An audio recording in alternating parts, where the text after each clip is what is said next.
ਸਤਿ ਸ਼੍ਰੀ ਅਕਾਲ। ਤੁਸੀਂ ਵੇਖ ਰਹੇ ਹੋ ਟੀਵੀ ਪੰਜਾਬ ਤੇ ਮੈਂ ਹਾਂ ਤੁਹਾਡੇ ਨਾਲ ਇੰਦਰਪ੍ਰੀਤ ਕੌਰ ਪੰਨੂ। ਖਬਰਾਂ ਦੇ ਇਸ ਬੁਲੇਟਿਨ ਦੇ ਵਿੱਚ ਤੁਹਾਡਾ ਸਵਾਗਤ ਹੈ। ਸਭ ਤੋਂ ਪਹਿਲਾਂ ਝਾਤ ਮਾਰਦੇ ਹਾਂ ਅੱਜ ਦੀਆਂ ਚੋਣਵੀਆਂ ਖਬਰਾਂ ਦੇ ਉੱਪਰ। ਕੈਨੇਡਾ ਦੇ ਵਿੱਚ ਕੋਰੋਨਾ ਪਾਬੰਦੀਆਂ ਹਟਾਉਣ ਦੀ ਤਿਆਰੀ, ਜਾਣੋ ਕਦੋਂ ਹਟ ਜਾਣਗੀਆਂ ਪਾਬੰਦੀਆਂ।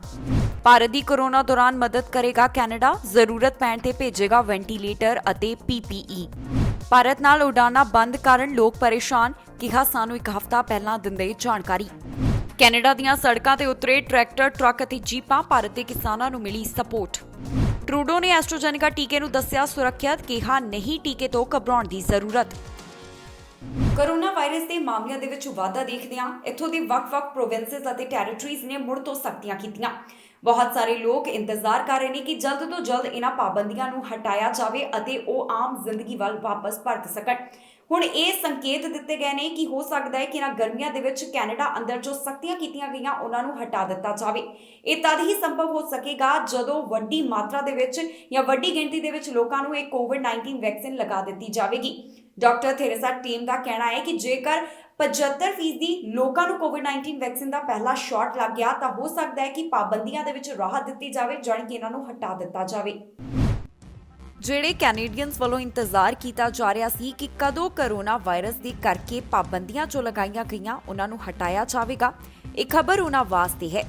ਇਸ ਬਾਰੇ ਕੈਨੇਡਾ ਦੀ chief public health officer doctor Theresa Tam ਵੱਲੋਂ ਜਾਣਕਾਰੀ ਦਿੱਤੀ ਗਈ, ਜਿੱਥੇ ਉਹਨਾਂ ਕਿਹਾ ਕਿ ਇਸ ਗਰਮੀਆਂ ਦੇ ਵਿੱਚ ਕੈਨੇਡਾ ਤੋਂ ਪਾਬੰਦੀਆਂ ਹਟਾਈਆਂ ਜਾ ਸਕਦੀਆਂ ਨੇ, ਪਰ ਇਸ ਵਾਸਤੇ ਜ਼ਰੂਰੀ ਹੈ ਕਿ ਜ਼ਿਆਦਾਤਰ ਕੈਨੇਡੀਅਨਸ ਕੋਵਿਡ-19 ਵੈਕਸੀਨ ਲਗਵਾ ਲੈਣ। ਉਹਨਾਂ ਕਿਹਾ ਕਿ ਅਜਿਹਾ ਹੋ ਸਕਦਾ ਹੈ ਕਿ ਪਾਬੰਦੀਆਂ ਨੂੰ ਹਟਾਇਆ ਜਾਵੇ, ਪਰ ਇਸ ਦੇ ਵਾਸਤੇ ਜ਼ਰੂਰੀ ਹੈ ਕਿ 75% ਕੈਨੇਡੀਅਨਸ ਨੂੰ ਕੋਵਿਡ-19 ਦੀ ਪਹਿਲੀ ਡੋਜ਼ ਲੱਗ ਜਾਵੇ। ਇਸ ਦੇ ਨਾਲ ਹੀ 20% ਲੋਕਾਂ ਨੂੰ ਕੋਵਿਡ-19 ਦੀ ਦੂਸਰੀ ਡੋਜ਼ ਲੱਗਣੀ ਵੀ ਜ਼ਰੂਰੀ ਹੈ। ਜਿਨ੍ਹਾਂ ਪਾਬੰਦੀਆਂ ਹਟਾਉਣ ਦੀ ਗੱਲ ਕਹੀ ਜਾ ਰਹੀ ਹੈ ਉਸ ਦੇ ਵਿੱਚ ਥੀਏਟਰਸ, ਬਾਰ ਅਤੇ ਕੰਸਰਟ ਹਾਲ ਸ਼ਾਮਿਲ ਹਨ। ਉਹਨਾਂ ਵੱਲੋਂ ਇਸ ਦੌਰਾਨ ਇੱਕ ਗੱਲ ਕਹੀ ਗਈ, ਉਹਨਾਂ ਕਿਹਾ ਕਿ ਫਿਰ ਵੀ ਜ਼ਰੂਰੀ ਹੋਵੇਗਾ ਕਿ ਅਸੀਂ ਸਾਵਧਾਨੀਆਂ ਵਰਤੀਏ। ਹੁਣ ਤੱਕ ਮਿਲੀ ਤਾਜ਼ਾ ਜਾਣਕਾਰੀ ਦੇ ਮੁਤਾਬਕ 39.9% ਕੈਨੇਡੀਅਨਸ ਵੱਲੋਂ ਕੋਵਿਡ-19 ਵੈਕਸੀਨ ਲਗਵਾ ਲਈ ਗਈ ਹੈ, ਜਾਣੀ ਕਿ ਇਸ ਪਰਸੈਂਟੇਜ ਵੱਲੋਂ ਕੋਵਿਡ-19 ਵੈਕਸੀਨ ਦੀ ਪਹਿਲੀ ਡੋਜ਼ ਲਗਵਾ ਲਈ ਗਈ ਹੈ। ਜ਼ਿਕਰਯੋਗ ਹੈ ਕਿ ਕੈਨੇਡਾ ਦੇ ਵਿੱਚ ਕੋਰੋਨਾ ਵਾਇਰਸ ਦੇ ਜੋ ਇੱਕਦਮ ਫਿਰ ਤੋਂ ਮਾਮਲਿਆਂ ਦੇ ਵਿੱਚ ਵਾਧਾ ਹੋਇਆ, ਉਸ ਦੇ ਚੱਲਦਿਆਂ ਵੱਖ-ਵੱਖ ਪ੍ਰੋਵਿੰਸਸ ਦੇ ਵਿੱਚ ਸਖਤੀਆਂ ਲਗਾਈਆਂ ਗਈਆਂ। ਇਹਨਾਂ ਪ੍ਰੋਵਿੰਸਸ ਦੇ ਵਿੱਚ ਲੋਕਾਂ ਨੂੰ ਅਪੀਲ ਕੀਤੀ ਗਈ ਕਿ ਘਰਾਂ ਦੇ ਅੰਦਰ ਰਹਿਣ ਅਤੇ ਸੁਰੱਖਿਅਤ ਰਹਿਣ, ਪਰ ਦੂਜੇ ਪਾਸੇ ਲੋਕ ਕਹਿ ਰਹੇ ਨੇ ਕਿ ਇਹਨਾਂ ਪਾਬੰਦੀਆਂ ਨੂੰ ਜਲਦ ਤੋਂ ਜਲਦ ਹਟਾਇਆ ਜਾਵੇ ਤੇ ਇਸ ਦਾ ਸੰਕੇਤ ਵੀ ਡਾਕਟਰ ਥੇਰੇਸਾ ਟੈਮ ਵੱਲੋਂ ਦੇ ਦਿੱਤਾ ਗਿਆ ਹੈ ਕਿ ਜੇਕਰ ਜ਼ਿਆਦਾ ਤੋਂ ਜ਼ਿਆਦਾ ਕੈਨੇਡੀਅਨਸ ਨੂੰ ਕੋਰੋਨਾ ਵੈਕਸੀਨ ਲੱਗ ਜਾਵੇਗੀ ਤਾਂ ਇਹਨਾਂ ਗਰਮੀਆਂ ਦੇ ਵਿੱਚ ਹੋ ਸਕਦਾ ਹੈ ਕਿ ਇਹਨਾਂ ਪਾਬੰਦੀਆਂ ਨੂੰ ਹਟਾ ਦਿੱਤਾ ਜਾਵੇ। ਭਾਰਤ ਦੇ ਵਿੱਚ ਕੋਰੋਨਾ ਵਾਇਰਸ ਦੇ ਮਾਮਲੇ ਲਗਾਤਾਰ ਵਧਦੇ ਹੀ ਜਾ ਰਹੇ ਨੇ। ਇਸੇ ਦੇ ਵਿੱਚ ਦੇਖਿਆ ਜਾ ਸਕਦਾ ਹੈ ਕਿ ਕਿਸ ਤਰ੍ਹਾਂ ਆਕਸੀਜਨ ਦੀ ਵੀ ਕਮੀ ਹੈ ਅਤੇ ਹਸਪਤਾਲਾਂ ਦੇ ਵਿੱਚ ਬੈੱਡ ਵੀ ਨਹੀਂ ਮਿਲ ਰਹੇ। ਕੈਨੇਡਾ ਵੱਲੋਂ ਕਿਹਾ ਗਿਆ ਕਿ ਉਹ ਭਾਰਤ ਦੀ ਮਦਦ ਕਰਨ ਦੇ ਲਈ ਤਿਆਰ ਨੇ। ਪ੍ਰੋਕਿਊਰਮੈਂਟ ਮਿਨਿਸਟਰ ਅਨੀਤਾ ਆਨੰਦ ਵੱਲੋਂ ਇਸ ਦੇ ਨਾਲ ਸੰਬੰਧਿਤ ਜਾਣਕਾਰੀ ਦਿੱਤੀ ਗਈ। ਉਹਨਾਂ ਕਿਹਾ ਜੇਕਰ ਲੋੜ ਪਈ ਤਾਂ ਉਹਨਾਂ ਵੱਲੋਂ ਭਾਰਤ ਨੂੰ ਵੈਂਟੀਲੇਟਰ ਅਤੇ PPE ਭੇਜੇ ਜਾਣਗੇ। ਇਸ ਦੀ ਜਾਣਕਾਰੀ ਉਹਨਾਂ ਨੇ ਸਾਂਝੀ ਕੀਤੀ ਹੈ। ਭਾਰਤ ਦੇ ਵਿੱਚ ਕੋਰੋਨਾ ਵਾਇਰਸ ਦੇ ਹਾਲਾਤ ਦਿਨ-ਬ-ਦਿਨ ਵਿਗੜਦੇ ਜਾ ਰਹੇ ਨੇ। ਅਜਿਹੇ ਦੇ ਵਿੱਚ ਕੈਨੇਡਾ ਵੱਲੋਂ ਐਲਾਨ ਕੀਤਾ ਗਿਆ ਕਿ ਭਾਰਤ ਦੇ ਵਿੱਚ ਜਿਹੜੇ ਕੋਰੋਨਾ ਦੇ ਹਾਲਾਤ ਨੇ ਉਸ ਨੂੰ ਦੇਖਦਿਆਂ ਕੈਨੇਡਾ ਭਾਰਤ ਨੂੰ ਮੈਡੀਕਲ ਸਪਲਾਈਜ਼ ਭੇਜਣ ਦੇ ਵਾਸਤੇ ਤਿਆਰ ਹੈ।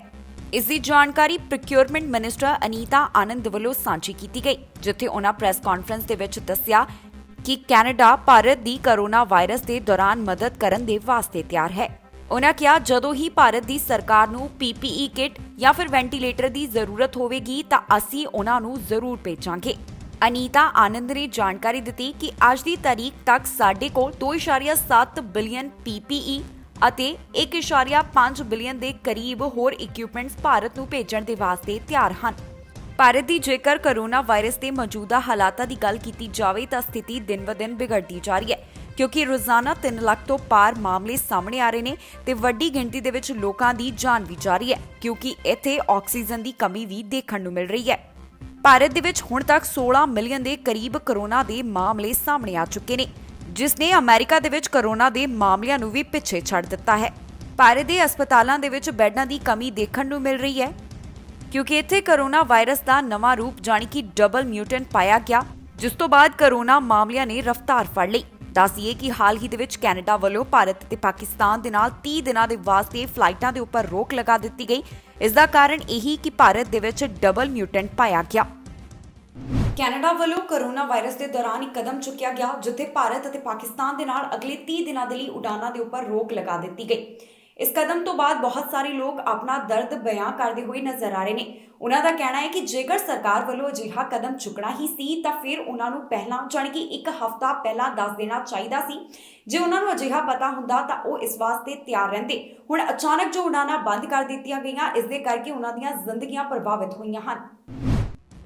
ਕੈਨੇਡਾ ਵੱਲੋਂ ਜੋ ਭਾਰਤ ਦੇ ਨਾਲ 30 ਦਿਨਾਂ ਦੇ ਵਾਸਤੇ ਫਲਾਈਟਾਂ ਬੰਦ ਕਰਨ ਦਾ ਫੈਸਲਾ ਲਿਆ ਗਿਆ, ਉਸਨੇ ਕਈਆਂ ਨੂੰ ਚਿੰਤਾ ਦੇ ਵਿੱਚ ਪਾ ਦਿੱਤਾ ਹੈ, ਜਿਸ ਤੋਂ ਬਾਅਦ ਲੋਕ ਆਪਣਾ ਪੱਖ ਰੱਖਦੇ ਹੋਏ ਨਜ਼ਰ ਆ ਰਹੇ ਨੇ ਕਿ ਕਿਸ ਤਰ੍ਹਾਂ ਉਹਨਾਂ ਦੀ ਜ਼ਿੰਦਗੀ ਇਸ ਤੋਂ ਬਾਅਦ ਪ੍ਰਭਾਵਿਤ ਹੋਈ ਹੈ।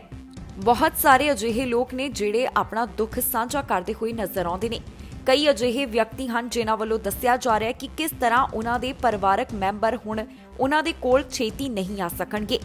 ਇੱਕ ਅਜਿਹਾ ਹੀ ਵਿਅਕਤੀ ਹੈ ਜਿਸ ਵੱਲੋਂ ਦੱਸਿਆ ਗਿਆ ਕਿ ਉਸ ਦੀ ਪਤਨੀ 5.5 ਮਹੀਨੇ ਦੀ ਗਰਭਵਤੀ ਹੈ। ਉਸ ਵੱਲੋਂ ਆਪਣੀ ਫਲਾਈਟ ਕੈਨੇਡਾ ਦੇ ਲਈ ਬੁੱਕ ਕਰਵਾਈ ਗਈ ਸੀ, ਪਰ ਹੁਣ ਜੋ ਪਾਬੰਦੀ ਲਗਾਈ ਗਈ, ਇਸ ਦੇ ਚੱਲਦਿਆਂ ਉਹ ਕੈਨੇਡਾ ਨਹੀਂ ਆ ਸਕਦੀ।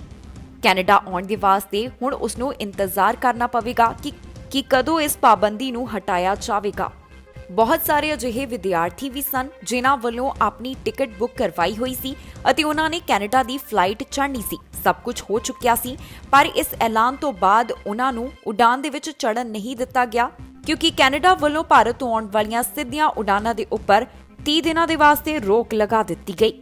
ਹੁਣ ਇਹ ਵੀ ਚਿੰਤਾ ਸਤਾਉਣ ਲੱਗੀ ਹੈ ਕਿ ਜੋ ਬੈਨ ਲਗਾਇਆ ਗਿਆ ਉਸ ਨੂੰ 30 ਦਿਨਾਂ ਬਾਅਦ ਅੱਗੇ ਨਾ ਵਧਾ ਦਿੱਤਾ ਜਾਵੇ। ਉਧਰ ਪ੍ਰਧਾਨ ਮੰਤਰੀ ਜਸਟਿਨ ਟਰੂਡੋ ਦੀ ਜੇਕਰ ਗੱਲ ਕੀਤੀ ਜਾਵੇ ਤਾਂ ਉਹਨਾਂ ਕਿਹਾ ਕਿ ਜੋ ਕੋਰੋਨਾ ਵਾਇਰਸ ਦੇ ਹਾਲਾਤ ਭਾਰਤ ਦੇ ਵਿੱਚ ਬਣੇ ਹੋਏ ਸਨ, ਉਸ ਤੋਂ ਬਾਅਦ ਇਹ ਬੇहद ਜ਼ਰੂਰੀ ਸੀ ਕਿ ਅਜਿਹਾ ਕਦਮ ਚੁੱਕਿਆ ਜਾਵੇ, ਕਿਉਂਕਿ ਉਹਨਾਂ ਵੱਲੋਂ ਕੈਨੇਡੀਅਨਸ ਦੀ ਭਲਾਈ ਦੇ ਵਾਸਤੇ ਹੀ ਇਹ ਕਦਮ ਚੁੱਕਿਆ ਗਿਆ। ਜੋ ਫੈਡਰਲ ਸਰਕਾਰ ਵੱਲੋਂ ਐਲਾਨ ਕੀਤਾ ਗਿਆ, ਉਸ ਦੇ ਮੁਤਾਬਕ ਭਾਰਤ ਅਤੇ ਪਾਕਿਸਤਾਨ ਤੋਂ ਆਉਣ ਵਾਲੀਆਂ ਸਿੱਧੀਆਂ ਉਡਾਨਾਂ ਦੇ ਉੱਪਰ ਰੋਕ ਲਗਾ ਦਿੱਤੀ ਗਈ, ਕਿਉਂਕਿ ਲਗਾਤਾਰ ਵੱਖ-ਵੱਖ ਪ੍ਰੋਵਿੰਸਸ ਦੇ ਪ੍ਰੀਮੀਅਰਸ ਵੱਲੋਂ ਇਸ ਨੂੰ ਲੈ ਕੇ ਦਬਾਅ ਬਣਾਇਆ ਜਾ ਰਿਹਾ ਸੀ ਕਿ ਸਖਤ ਕਦਮ ਚੁੱਕਿਆ ਜਾਵੇ। ਇਹਨਾਂ तमाम ਲੋਕਾਂ ਨੂੰ ਇਸ ਚੀਜ਼ ਤੋਂ ਨਾਰਾਜ਼ਗੀ ਨਹੀਂ ਹੈ ਕਿ ਇਹਨਾਂ ਉਡਾਨਾਂ ਨੂੰ ਕਿਉਂ ਬੰਦ ਕੀਤਾ ਗਿਆ। ਉਹਨਾਂ ਨੂੰ ਨਾਰਾਜ਼ਗੀ ਇਸ ਗੱਲ ਦੀ ਹੈ ਕਿ ਜੇਕਰ ਅਜਿਹਾ ਕਦਮ ਚੁੱਕਣਾ ਹੀ ਸੀ ਤਾਂ ਉਹਨਾਂ ਨੂੰ ਇੱਕ ਹਫ਼ਤਾ ਪਹਿਲਾਂ ਇਸ ਬਾਰੇ ਜਾਣਕਾਰੀ ਦੇ ਦਿੱਤੀ ਜਾਂਦੀ। ਕੈਨੇਡਾ ਦੇ ਵਿੱਚ ਭਾਰਤ ਦੇ ਕਿਸਾਨਾਂ ਦੇ ਲਈ ਲਗਾਤਾਰ ਆਵਾਜ਼ ਬੁਲੰਦ ਕੀਤੀ ਜਾ ਰਹੀ ਹੈ। ਇੱਕ ਪਾਸੇ ਭਾਰਤ ਦੇ ਵਿੱਚ ਕਿਸਾਨਾਂ ਦਾ ਅੰਦੋਲਨ ਚੱਲ ਰਿਹਾ ਹੈ ਤੇ ਦੂਜੇ ਪਾਸੇ ਕੈਨੇਡਾ ਦੇ ਵਿੱਚ ਵੀ ਲਗਾਤਾਰ ਭਾਰਤ ਦੇ ਕਿਸਾਨਾਂ ਦੇ ਵਾਸਤੇ ਟਰੈਕਟਰ ਮਾਰਚ, ਰੈਲੀਆਂ ਅਤੇ ਹੋਰ ਵੀ ਕਈ ਤਰ੍ਹਾਂ ਦੇ ਪ੍ਰਦਰਸ਼ਨ ਕੀਤੇ ਜਾ ਰਹੇ ਨੇ। ਅਜਿਹਾ ਹੀ ਇੱਕ ਵਾਰ ਫਿਰ ਤੋਂ ਦੇਖਣ ਨੂੰ ਮਿਲਿਆ, ਜਿੱਥੇ ਵੱਡੀ ਗਿਣਤੀ ਦੇ ਵਿੱਚ ਟਰੈਕਟਰ, ਟਰੱਕ, ਜੀਪਾਂ ਸੜਕਾਂ ਦੇ ਉੱਪਰ ਨਜ਼ਰ ਆਈਆਂ, ਜਿਨ੍ਹਾਂ ਵੱਲੋਂ ਕਿਸਾਨ ਏਕਤਾ ਦੇ ਨਾਅਰੇ ਲਗਾਏ ਗਏ ਅਤੇ ਨਾਲ ਹੀ ਭਾਰਤ ਦੇ ਕਿਸਾਨਾਂ ਦੀ ਮੰਗ ਨੂੰ ਇੱਕ ਵਾਰ ਫਿਰ ਤੋਂ ਦੁਹਰਾਇਆ ਗਿਆ। ਦੱਸ ਦਈਏ ਕਿ ਇੱਥੇ ਕੋਰੋਨਾ ਵਾਇਰਸ ਦੇ ਨਿਯਮਾਂ ਦਾ ਪੂਰੀ ਤਰ੍ਹਾਂ ਦੇ ਨਾਲ ਪਾਲਣ ਵੀ ਕੀਤਾ ਗਿਆ। ਕੈਨੇਡਾ ਦੇ ਵਿੱਚ ਅੱਜ ਇੱਕ ਵਾਰ ਫਿਰ ਤੋਂ ਭਾਰਤ ਦੇ ਕਿਸਾਨਾਂ ਦੇ ਲਈ ਆਵਾਜ਼ ਚੁੱਕੀ ਗਈ, ਜਿੱਥੇ ਟਰੈਕਟਰ, ਟਰੱਕ, ਜੀਪ, ਕਾਰ ਰੈਲੀ ਕੱਢੀ ਗਈ। ਬੈਸਮੋ ਵੇਵ ਦੇ ਤਹਿਤ ਟਰੈਕਟਰ ਲਵਰਸ ਸਰੀ ਅਤੇ 올ਡ ਸਕੂਲਜ਼ ਰਾਈਡਰ ਵੀ ਭਾਰਤ ਦੇ ਕਿਸਾਨਾਂ ਦੇ ਹੱਕ ਦੇ ਵਿੱਚ ਆਏ। ਇਸ ਮੌਕੇ ਤੇ ਖਾਸ ਹਦਾਇਤਾਂ ਜਾਰੀ ਕੀਤੀਆਂ ਗਈਆਂ ਸੀ, ਜਿੱਥੇ ਕਿਹਾ ਗਿਆ ਸੀ ਕਿ ਕੋਵਿਡ-19 ਦੇ ਕਰਕੇ ਜਿਹੜੀਆਂ ਹਦਾਇਤਾਂ ਲਾਗੂ ਕੀਤੀਆਂ ਗਈਆਂ, ਉਹਨਾਂ ਦੀ ਪਾਲਣਾ ਕਰਦਿਆਂ ਹੀ ਇਹ ਪ੍ਰੋਟੈਸਟ ਕੀਤਾ ਜਾਵੇਗਾ। ਇੱਥੇ ਇੱਕ ਵਾਰ ਫਿਰ ਤੋਂ ਖਾਲੀ ਜੁੱਤੀਆਂ ਦੇ ਜੋੜੇ ਰੱਖੇ ਗਏ, ਜੋ ਕਿ ਉਹਨਾਂ ਸ਼ਹੀਦਾਂ ਦੀ ਯਾਦ ਦਿਵਾਉਂਦੀ ਹੈ ਜਿਨ੍ਹਾਂ ਵੱਲੋਂ ਭਾਰਤ ਦੇ ਕਿਸਾਨ ਅੰਦੋਲਨ ਦੇ ਦੌਰਾਨ ਆਪਣੀ ਜਾਨ ਗਵਾ ਲਈ ਗਈ। ਜ਼ਿਕਰਯੋਗ ਹੈ ਕਿ ਭਾਰਤ ਦੇ ਕਿਸਾਨਾਂ ਵੱਲੋਂ ਲਗਾਤਾਰ ਉਹਨਾਂ ਖੇਤੀ ਕਾਨੂੰਨਾਂ ਦਾ ਵਿਰੋਧ ਕੀਤਾ ਜਾ ਰਿਹਾ ਹੈ ਜੋ ਕਿ ਭਾਰਤ ਸਰਕਾਰ ਵੱਲੋਂ ਲਿਆਂਦੇ ਗਏ। ਉਸੇ ਦੇ ਚੱਲਦਿਆਂ ਸਮੇਂ-ਸਮੇਂ ਦੇ ਉੱਪਰ ਕੈਨੇਡਾ ਦੇ ਵਿੱਚ ਵੀ ਆਵਾਜ਼ ਬੁਲੰਦ ਕੀਤੀ ਜਾ ਰਹੀ ਹੈ।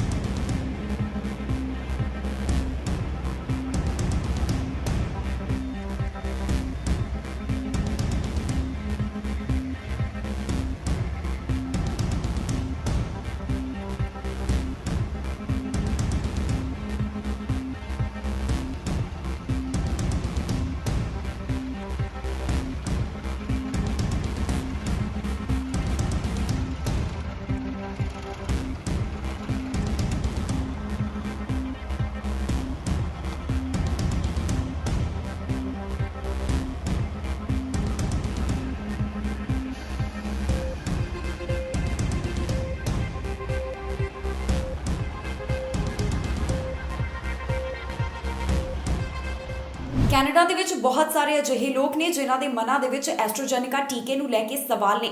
ਇਹ ਸਵਾਲ ਇਸ ਕਰਕੇ ਕਿਉਂਕਿ ਇਸ ਦੇ ਨਾਲ ਸੰਬੰਧਿਤ ਕਈ ਬਲੱਡ ਕਲੌਟ ਦੇ ਮਾਮਲੇ ਸਾਹਮਣੇ ਆਏ। ਉਧਰ ਪ੍ਰਧਾਨ ਮੰਤਰੀ ਜਸਟਿਨ ਟਰੂਡੋ ਵੱਲੋਂ ਇਸ ਟੀਕੇ ਨੂੰ ਪੂਰੀ ਤਰ੍ਹਾਂ ਦੇ ਨਾਲ ਸੁਰੱਖਿਅਤ ਦੱਸਿਆ ਗਿਆ।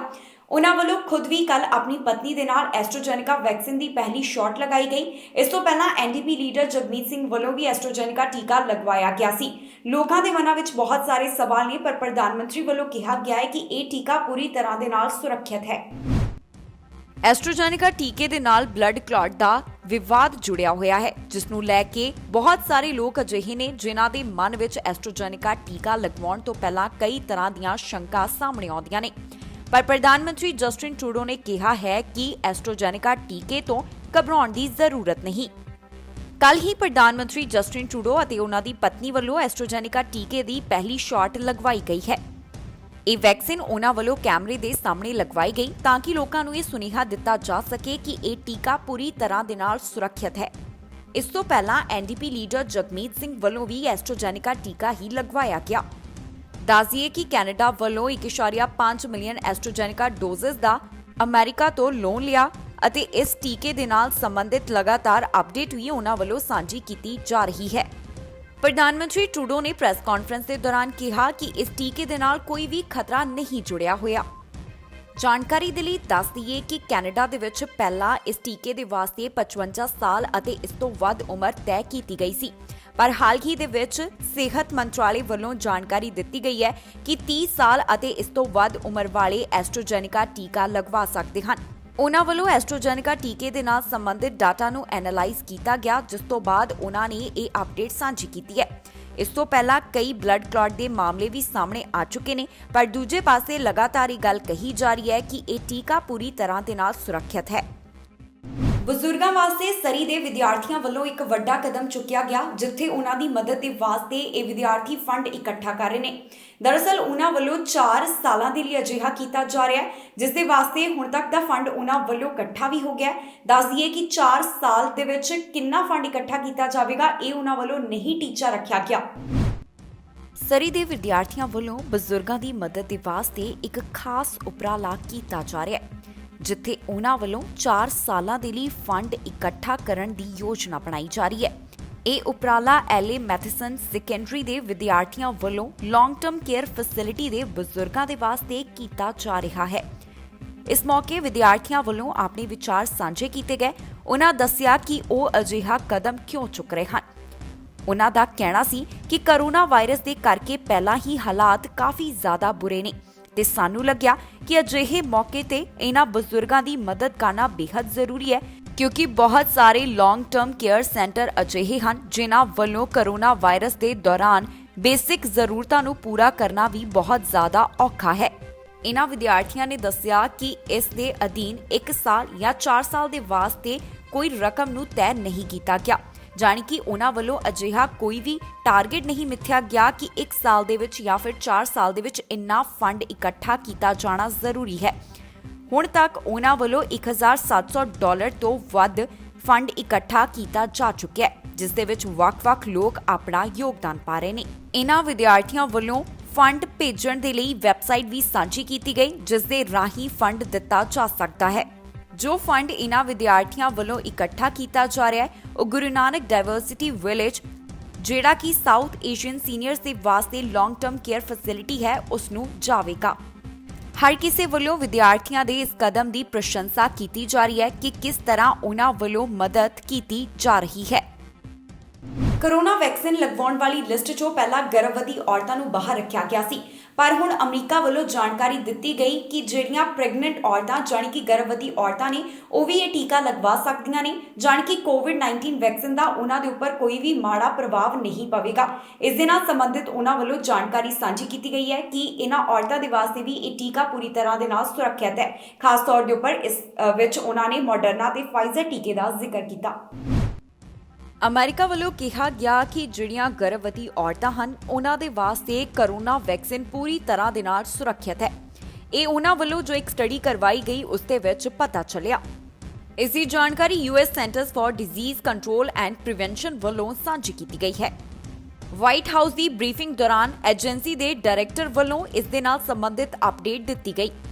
ਉਨ੍ਹਾਂ ਕਿਹਾ ਕਿ CDC ਦੀ ਸਟੱਡੀ ਇਸ ਹਫ਼ਤੇ ਆਈ ਹੈ, ਜਿਸ ਦੇ ਵਿੱਚ ਪਤਾ ਚੱਲਿਆ ਹੈ ਕਿ ਕੋਈ ਵੀ ਇਸ ਫਾਈਜ਼ਰ ਅਤੇ ਮੋਡਰਨਾ ਵੈਕਸੀਨ ਦਾ ਖਤਰਾ ਗਰਭਵਤੀ ਔਰਤਾਂ ਦੇ ਉੱਪਰ ਨਹੀਂ ਹੈ ਜੇਕਰ ਉਹ ਕੋਵਿਡ-19 ਵੈਕਸੀਨ ਲਗਵਾਉਂਦੀਆਂ ਨੇ।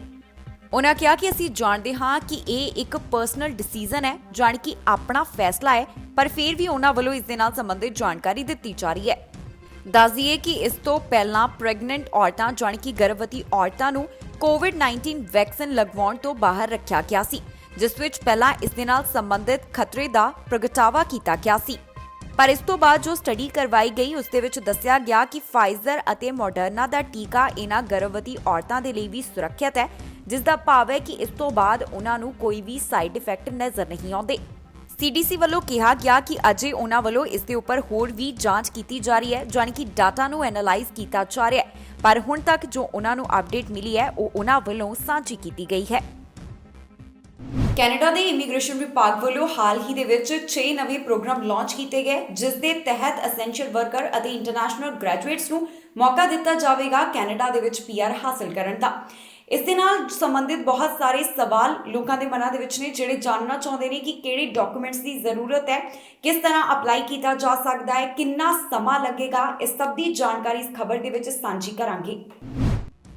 ਕੈਨੇਡਾ ਦੇ ਵਿੱਚ ਜਿਹੜੇ 6 ਇਮੀਗ੍ਰੇਸ਼ਨ ਦੇ ਨਾਲ ਸੰਬੰਧਿਤ ਪ੍ਰੋਗਰਾਮਾਂ ਦਾ ਐਲਾਨ ਕੀਤਾ ਗਿਆ, ਉਸ ਨੂੰ ਲੈ ਕੇ ਕਾਫੀ ਜ਼ਿਆਦਾ ਉਤਸ਼ਾਹ ਦੇਖਣ ਨੂੰ ਮਿਲ ਰਿਹਾ ਹੈ।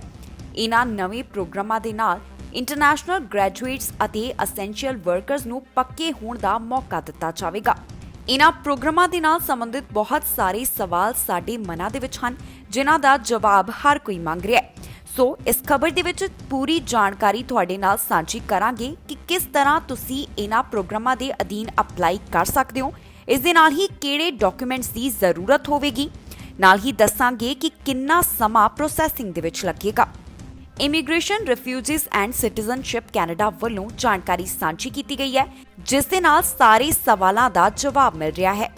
ਭਾਵ ਕਿ ਇਸ ਵਿੱਚ ਦੱਸਿਆ ਗਿਆ ਹੈ ਕਿ ਕਿਵੇਂ ਅਪਲਾਈ ਕੀਤਾ ਜਾ ਸਕਦਾ ਹੈ।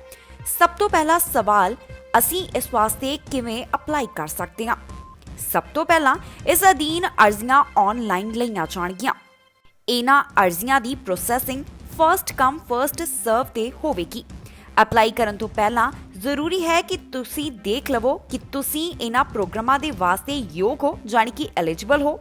ਇਸ ਤੋਂ ਬਾਅਦ ਅਪਲਾਈ ਕਰਨ ਦੇ ਲਈ ਜ਼ਰੂਰੀ ਹੈ ਕਿ ਪੂਰੀ ਅਰਜ਼ੀ ਨੂੰ ਫੀਸ ਦੇ ਨਾਲ ਜਮ੍ਹਾਂ ਕਰਵਾਇਆ ਜਾਵੇ, ਜਿਸ ਦੇ ਵਿੱਚ ਲੈਂਗੁਏਜ ਟੈਸਟ ਡਾਕੂਮੈਂਟ ਵੀ ਲਗਾਉਣਾ ਜ਼ਰੂਰੀ ਹੈ। ਅਪਲਾਈ ਕਰਨ ਸਮੇਂ ਤੁਸੀਂ ਕੰਮ ਕਰਦੇ ਹੋਣੇ ਚਾਹੀਦੇ ਹੋ, ਜਿਸ ਦਾ ਮਤਲਬ ਹੈ ਕਿ ਤੁਸੀਂ ਮੈਡੀਕਲ, ਮੈਟਰਨਿਟੀ ਜਾਂ ਫਿਰ ਹੋਰ ਕਿਸੇ ਕਾਰਨ ਕਰਕੇ ਛੁੱਟੀ ਤੇ ਨਹੀਂ ਹੋਣੇ ਚਾਹੀਦੇ। ਇਸ ਤੋਂ ਬਾਅਦ ਸਵਾਲ ਆਉਂਦਾ ਹੈ ਕਿ ਕਿਹੜੇ ਡਾਕੂਮੈਂਟਸ ਇਸ ਵਾਸਤੇ ਜ਼ਰੂਰੀ ਹਨ। ਇਹਨਾਂ ਪ੍ਰੋਗਰਾਮਸ ਦੇ ਲਈ IRCC ਜਾਂ ਤਾਂ ਤੁਹਾਡੀ ਅਰਜ਼ੀ ਨੂੰ ਰਿਫਿਊਜ਼ ਕਰੇਗਾ ਜਾਂ ਫਿਰ ਅਪਰੂਵ ਕਰੇਗਾ। ਇਸੇ ਕਾਰਨ ਸਭ ਕੁਝ ਇਕੱਠਾ ਹੀ ਜਮ੍ਹਾਂ ਕਰਾਉਣਾ ਹੋਵੇਗਾ, ਕਿਉਂਕਿ ਹੋ ਸਕਦਾ ਹੈ ਕਿ ਡਿਪਾਰਟਮੈਂਟ ਵੱਲੋਂ ਤੁਹਾਨੂੰ ਦੂਜਾ ਮੌਕਾ ਨਾ ਦਿੱਤਾ ਜਾਵੇ। IRCC ਵੱਲੋਂ ਸਾਰੀ ਜਾਣਕਾਰੀ ਆਪਣੇ ਵੈਬ ਪੇਜ ਦੇ ਉੱਪਰ ਸਾਂਝੀ ਕੀਤੀ ਗਈ ਹੈ। ਤੁਸੀਂ ਵੈਬਸਾਈਟ ਤੇ ਇਸ ਪ੍ਰੋਗਰਾਮ ਤੇ ਹਾਊ ਟੂ ਅਪਲਾਈ ਟੂਲ ਤੇ ਜਾਣਾ ਹੈ। ਇਸ ਤੋਂ ਬਾਅਦ ਤੁਹਾਨੂੰ ਆਪਣਾ ਅਕਾਊਂਟ ਬਣਾਉਣਾ ਹੋਵੇਗਾ। ਇਸ ਤੋਂ ਬਾਅਦ ਤੁਹਾਨੂੰ ਡਾਕੂਮੈਂਟ ਚੈੱਕ ਲਿਸਟ ਨਜ਼ਰ ਆਵੇਗੀ। ਪਹਿਲਾ ਡਾਕੂਮੈਂਟ ਜੋ ਜ਼ਰੂਰੀ ਹੈ ਉਹ ਹੋਵੇਗਾ IMM 0008, ਜਿਹੜਾ ਕਿ ਜੈਨਰਿਕ ਇਮੀਗ੍ਰੇਸ਼ਨ ਐਪਲੀਕੇਸ਼ਨ ਫਾਰਮ ਹੈ। ਇਸ ਫਾਰਮ ਨੂੰ ਭਰਨ ਦੇ ਵਾਸਤੇ ਤੁਹਾਨੂੰ Adobe Acrobat Reader ਦੀ ਜ਼ਰੂਰਤ ਹੋਵੇਗੀ। IRCC ਵੱਲੋਂ ਕਿਹਾ ਗਿਆ ਹੈ ਕਿ ਡਾਕੂਮੈਂਟਸ 2D ਬਾਰਕੋਡਸ ਦੇ ਨਾਲ ਜਮ੍ਹਾਂ ਕਰਵਾਏ ਜਾਣ। ਇਸ ਤੋਂ ਬਾਅਦ ਪ੍ਰੂਫ ਆਫ ਐਲੀਜੀਬਿਲਿਟੀ ਕ੍ਰਾਈਟੇਰੀਆ ਵੀ ਜ਼ਰੂਰੀ ਹੋਵੇਗਾ। ਇਸ ਦੇ ਨਾਲ ਹੀ 2 ਸਾਲਾਂ ਦੇ ਵਿੱਚ ਹੋਇਆ ਲੈਂਗੁਏਜ ਟੈਸਟ ਡਾਕੂਮੈਂਟ ਲਗਾਉਣਾ ਵੀ ਜ਼ਰੂਰੀ ਹੋਵੇਗਾ। ਜੇਕਰ ਤੁਸੀਂ ਇੰਟਰਨੈਸ਼ਨਲ ਗ੍ਰੈਜੂਏਟ ਸਟਰੀਮ ਅਧੀਨ ਅਪਲਾਈ ਕਰ ਰਹੇ ਹੋ ਤਾਂ ਐਜੂਕੇਸ਼ਨ ਕ੍ਰੈਡੈਂਸ਼ੀਅਲ ਕਾਪੀਜ਼ ਲਗਾਉਣੀਆਂ ਵੀ ਹੋਣਗੀਆਂ। ਇਹ ਸਭ ਜਮ੍ਹਾਂ ਕਰਵਾਉਣ ਤੋਂ ਬਾਅਦ ਤੁਸੀਂ ਦੇਖ ਸਕਦੇ ਹੋ ਕਿ ਤੁਸੀਂ ਕੀ ਅਪਲੋਡ ਕੀਤਾ ਹੋਇਆ ਹੈ। ਹੁਣ ਜਦੋਂ ਇਹ ਸਾਰਾ ਕੰਮ ਹੋ ਗਿਆ ਤੇ ਉਸ ਤੋਂ ਬਾਅਦ ਜਿਹੜਾ ਅਹਿਮ ਸਵਾਲ ਹੈ ਕਿ ਇਹਨਾਂ ਅਰਜ਼ੀਆਂ ਨੂੰ ਪ੍ਰੋਸੈਸ ਕਦੋਂ ਕੀਤਾ ਜਾਵੇਗਾ, ਜਿਸ ਦਾ ਮਤਲਬ ਹੈ ਕਿ ਪ੍ਰੋਸੈਸਿੰਗ ਦੇ ਵਿੱਚ ਕਿੰਨਾ ਸਮਾਂ ਲੱਗੇਗਾ। ਦੱਸੀਏ ਕਿ IRCC ਵੱਲੋਂ ਅਜੇ ਤੱਕ ਇਸ ਦੇ ਕੋਈ ਵੀ ਪ੍ਰੋਸੈਸਿੰਗ ਸਟੈਂਡਰਡਸ ਨਹੀਂ ਤੈਅ ਕੀਤੇ ਗਏ, ਪਰ ਉਹਨਾਂ ਕਿਹਾ ਹੈ ਕਿ ਇਸ ਵਾਸਤੇ 6 ਮਹੀਨੇ ਦਾ ਸਮਾਂ ਲੱਗ ਸਕਦਾ ਹੈ। ਜਿਹੜੇ ਜਾਣਨਾ ਚਾਹੁੰਦੇ ਨੇ ਕਿ ਇੱਕ ਤੋਂ ਵੱਧ ਸਟਰੀਮ ਦੇ ਵਿੱਚ ਅਪਲਾਈ ਕੀਤਾ ਜਾ ਸਕਦਾ ਹੈ ਤਾਂ ਇਸ ਦਾ ਜਵਾਬ ਹੈ ਹਾਂ, ਕੀਤਾ ਜਾ ਸਕਦਾ ਹੈ, ਪਰ ਇਸ ਵਾਸਤੇ ਤੁਹਾਨੂੰ 2 ਵਾਰ ਫੀਸ ਅਦਾ ਕਰਨੀ ਹੋਵੇਗੀ, ਜਿਸ ਦਾ ਮਤਲਬ ਹੈ ਕਿ ਤੁਹਾਨੂੰ 2 ਸਟਰੀਮਸ ਦੀ ਫੀਸ ਦੇਣੀ ਹੋਵੇਗੀ। ਫੀਸ ਬਾਰੇ ਅਜੇ ਸਪਸ਼ਟ ਨਹੀਂ ਹੋਇਆ, ਪਰ ਇਹ ਕਿਹਾ ਜਾ ਰਿਹਾ ਹੈ ਕਿ $1050 ਤੋਂ $1325 ਦੇ ਵਿਚਕਾਰ ਫੀਸ ਹੋਵੇਗੀ। ਕੈਨੇਡਾ ਦੇ ਇੱਕ ਪ੍ਰੋਵਿੰਸ ਵੱਲੋਂ ਹੋਟਲ ਕੁਆਰੰਟਾਈਨ ਦਾ ਸਮਾਂ ਬਦਲਿਆ ਗਿਆ। ਜੀ ਹਾਂ, ਨਿਊ ਬਰਨਸਵਿਕ ਵੱਲੋਂ ਇਹ ਕਦਮ ਚੁੱਕਿਆ ਗਿਆ, ਜਿੱਥੇ ਹੁਣ 3 ਦਿਨ ਨਹੀਂ ਬਲਕਿ 7 ਦਿਨ ਹੋਟਲ ਦੇ ਵਿੱਚ ਕੁਆਰੰਟਾਈਨ ਕਰਨਾ ਪਵੇਗਾ, ਉਹ ਵੀ ਆਪਣੇ ਖਰਚੇ ਦੇ ਉੱਪਰ। ਇਹ ਕਦਮ ਕੋਰੋਨਾ ਵਾਇਰਸ ਦੇ ਵੱਧਦੇ ਮਾਮਲਿਆਂ ਨੂੰ ਧਿਆਨ ਵਿੱਚ ਰੱਖਦਿਆਂ ਚੁੱਕਿਆ ਗਿਆ, ਜਿਸ ਦੀ ਜਾਣਕਾਰੀ ਸਾਂਝੀ ਕੀਤੀ ਗਈ ਹੈ। ਬਾਕੀ ਸਾਰੀ ਇਨਫੋਰਮੇਸ਼ਨ ਦੇਵਾਂਗੇ ਇਸ ਖਬਰ ਦੇ ਵਿੱਚ। ਕੋਰੋਨਾ ਵਾਇਰਸ ਦੇ ਮੌਜੂਦਾ ਹਾਲਾਤਾਂ ਨੂੰ ਦੇਖਦਿਆਂ ਨਿਊ ਬਰਨਸਵਿਕ ਵੱਲੋਂ ਹੋਟਲ ਕੁਆਰੰਟਾਈਨ ਦੇ ਨਿਯਮਾਂ ਦੇ ਵਿੱਚ ਬਦਲਾਅ ਕੀਤਾ ਗਿਆ। ਹੁਣ ਇੱਥੇ ਆਉਣ ਵਾਲੇ ਟਰੈਵਲਰਸ ਦੇ ਲਈ ਜ਼ਰੂਰੀ ਹੋਵੇਗਾ ਕਿ ਉਹ 7 ਦਿਨ ਹੋਟਲ ਦੇ ਵਿੱਚ ਕੁਆਰੰਟਾਈਨ ਕਰਨ। ਦੱਸੀਏ ਕਿ ਜਿਹੜੇ ਆਉਣ ਵਾਲੇ ਯਾਤਰੀ ਹੋਣਗੇ ਉਹਨਾਂ ਨੂੰ ਹੋਟਲ ਦੇ ਵਿੱਚ 7 ਦਿਨਾਂ ਦੇ ਲਈ ਆਪਣੇ ਖਰਚੇ ਦੇ ਉੱਪਰ ਇਕਾਂਤਵਾਸ ਯਾਨੀ ਕਿ ਕੁਆਰੰਟਾਈਨ ਕਰਨਾ ਹੋਵੇਗਾ। ਜੇਕਰ ਯਾਤਰੀ ਦੀ ਕੋਵਿਡ-19 ਦੀ ਰਿਪੋਰਟ ਨੈਗੇਟਿਵ ਆਉਂਦੀ ਹੈ ਤਾਂ ਉਸ ਤੋਂ ਬਾਅਦ ਦੂਸਰਾ ਹਫ਼ਤਾ ਉਹ ਘਰ ਦੇ ਵਿੱਚ ਆਈਸੋਲੇਟ ਕਰ ਸਕਦਾ ਹੈ। ਇਸ ਨਵੇਂ ਨਿਯਮ ਦੀ ਸ਼ੁਰੂਆਤ ਅੱਜ ਤੋਂ ਹੋ ਗਈ ਹੈ, ਪਰ ਇਸ ਦੇ ਵਿੱਚ ਕਈ ਵਿਦਿਆਰਥੀ, ਟਰੱਕਰਸ ਅਤੇ ਰੋਟੇਸ਼ਨਲ ਵਰਕਰਸ ਨੂੰ ਬਾਹਰ ਰੱਖਿਆ ਗਿਆ, ਜਾਣੀ ਕਿ ਉਹਨਾਂ ਦੇ ਉੱਪਰ ਇਹ ਨਵਾਂ ਨਿਯਮ ਲਾਗੂ ਨਹੀਂ ਹੋਵੇਗਾ। ਨਿਊ ਬਰਨਸਵਿਕ ਦੀ ਜੇਕਰ ਗੱਲ ਕੀਤੀ ਜਾਵੇ ਤਾਂ ਇੱਥੇ ਸ਼ੁੱਕਰਵਾਰ ਨੂੰ 16 ਨਵੇਂ ਕੋਰੋਨਾ ਦੇ ਮਾਮਲੇ ਸਾਹਮਣੇ ਆਏ ਸੀ, ਜਿਸ ਤੋਂ ਬਾਅਦ ਇਹ ਐਲਾਨ ਕੀਤਾ ਗਿਆ। ਇਸ ਮੌਕੇ ਤੇ chief medical officer of health ਵੱਲੋਂ ਜਾਣਕਾਰੀ ਸਾਂਝੀ ਕੀਤੀ ਗਈ, ਜਿੱਥੇ ਉਹਨਾਂ ਕਿਹਾ ਕਿ ਇਹ ਕਦਮ ਚੁੱਕਣਾ ਇਸ ਸਮੇਂ ਬੇहद ਜ਼ਰੂਰੀ ਹੈ, ਕਿਉਂਕਿ ਇਸ ਸਮੇਂ ਕੋਵਿਡ-19 ਦੇ ਵੱਧਦੇ ਮਾਮਲਿਆਂ ਨੂੰ ਕੰਟਰੋਲ ਕਰਨਾ ਜ਼ਰੂਰੀ ਹੈ। ਦੱਸ ਦਈਏ ਕਿ ਜਿਹੜੇ ਐਟਲਾਂਟਿਕ ਕੈਨੇਡਾ ਤੋਂ ਵਿਦਿਆਰਥੀ ਨਿਊ ਬਰਨਸਵਿਕ ਦੇ ਵਿੱਚ ਵਾਪਸ ਆਉਣਗੇ, ਉਹਨਾਂ ਨੂੰ ਇਸ 7 ਦਿਨਾਂ ਦੇ ਹੋਟਲ ਕੁਆਰੰਟਾਈਨ ਤੋਂ ਬਾਹਰ ਰੱਖਿਆ ਗਿਆ ਹੈ। ਉਹਨਾਂ ਨੂੰ 14 ਦਿਨ ਦੇ ਲਈ ਆਈਸੋਲੇਟ ਕਰਨਾ ਹੋਵੇਗਾ, ਜੋ ਕਿ ਉਹ ਆਪਣੇ ਘਰ ਵਿੱਚ ਕਰ ਸਕਦੇ ਨੇ। ਪਰ ਜੇ ਕੋਈ ਇਹਨਾਂ ਵਿਦਿਆਰਥੀਆਂ ਦੇ ਨਾਲ ਵਾਪਸ ਆਉਂਦਾ ਹੈ ਤਾਂ ਉਸ ਦੇ ਲਈ ਹੋਟਲ ਦੇ ਵਿੱਚ ਕੁਆਰੰਟਾਈਨ ਕਰਨਾ ਜ਼ਰੂਰੀ ਹੋਵੇਗਾ। ਇਸ ਦੇ ਨਾਲ ਹੀ ਕਿਹਾ ਗਿਆ ਹੈ ਕਿ ਜਿਹੜੇ ਟਰੱਕ ਡਰਾਈਵਰਸ ਰੋਜ਼ਾਨਾ ਬਾਰਡਰ ਕ੍ਰਾਸ ਕਰਦੇ ਨੇ, ਉਹਨਾਂ ਲਈ ਜ਼ਰੂਰੀ ਹੈ ਕਿ ਉਹ ਰਜਿਸਟਰ ਕਰਵਾਉਣ, ਜਿਸ ਦੇ ਵਾਸਤੇ ਨੰਬਰ 1833948280 ਜਾਰੀ ਕੀਤਾ ਗਿਆ। ਜਿਹੜੇ ਰੋਟੇਸ਼ਨਲ ਵਰਕਰ ਨਿਊ ਬਰਨਸਵਿਕ ਦੇ ਵਿੱਚ ਵਾਪਸ ਆਉਣਗੇ, ਉਹਨਾਂ ਨੂੰ ਵੀ 14 ਦਿਨ ਦੇ ਲਈ ਆਪਣੇ ਘਰੇ ਕੁਆਰੰਟਾਈਨ ਕਰਨਾ ਜ਼ਰੂਰੀ ਹੋਵੇਗਾ। ਓਨਟਾਰੀਓ ਦੇ ਵਿੱਚ ਲਗਾਤਾਰ ਮਰੀਜ਼ਾਂ ਦੀ ਹਸਪਤਾਲ ਦੇ ਵਿੱਚ ਗਿਣਤੀ ਵਧਦੀ ਜਾ ਰਹੀ ਹੈ, ਜਿਸ ਦੇ ਚੱਲਦਿਆਂ ਲਗਾਤਾਰ ਇਸ ਦੇ ਨਾਲ ਸੰਬੰਧਿਤ ਅਪਡੇਟ ਵੀ ਦਿੱਤੀ ਜਾ ਰਹੀ ਹੈ।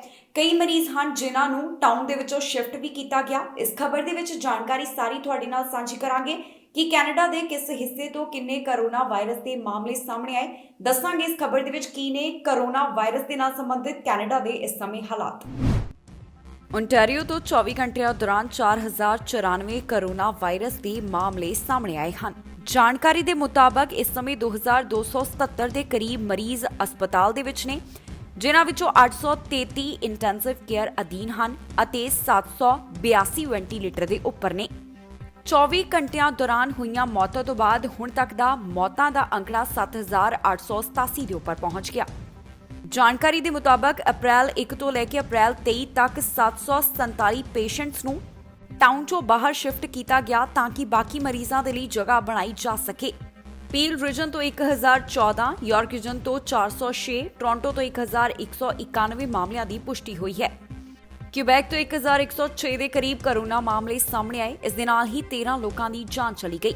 ਹੁਣ ਤੱਕ ਇੱਥੇ 3,43,794 ਦੇ ਕਰੀਬ ਮਰੀਜ਼ਾਂ ਦੀ ਗਿਣਤੀ ਸਾਹਮਣੇ ਆ ਚੁੱਕੀ ਹੈ। ਇਸ ਦੇ ਨਾਲ ਹੀ 10,869 ਦੇ ਕਰੀਬ ਲੋਕਾਂ ਦੀ ਹੁਣ ਤੱਕ ਜਾਨ ਆ ਚੁੱਕੀ ਹੈ। ਹਸਪਤਾਲ ਦੇ ਵਿੱਚ 662 ਦੇ ਕਰੀਬ ਮਰੀਜ਼ ਹਨ, ਜਿਨ੍ਹਾਂ ਵਿੱਚੋਂ 181 ਇੰਟੈਂਸਿਵ ਕੇਅਰ ਅਧੀਨ ਹਨ। ਮੈਨੀਟੋਬਾ ਤੋਂ 276 ਕੋਰੋਨਾ ਵਾਇਰਸ ਦੇ ਮਾਮਲੇ ਸਾਹਮਣੇ ਆਏ। ਇਸ ਦੇ ਨਾਲ ਹੀ 3 ਮੌਤਾਂ ਵੀ ਰਿਕਾਰਡ ਕੀਤੀਆਂ ਗਈਆਂ।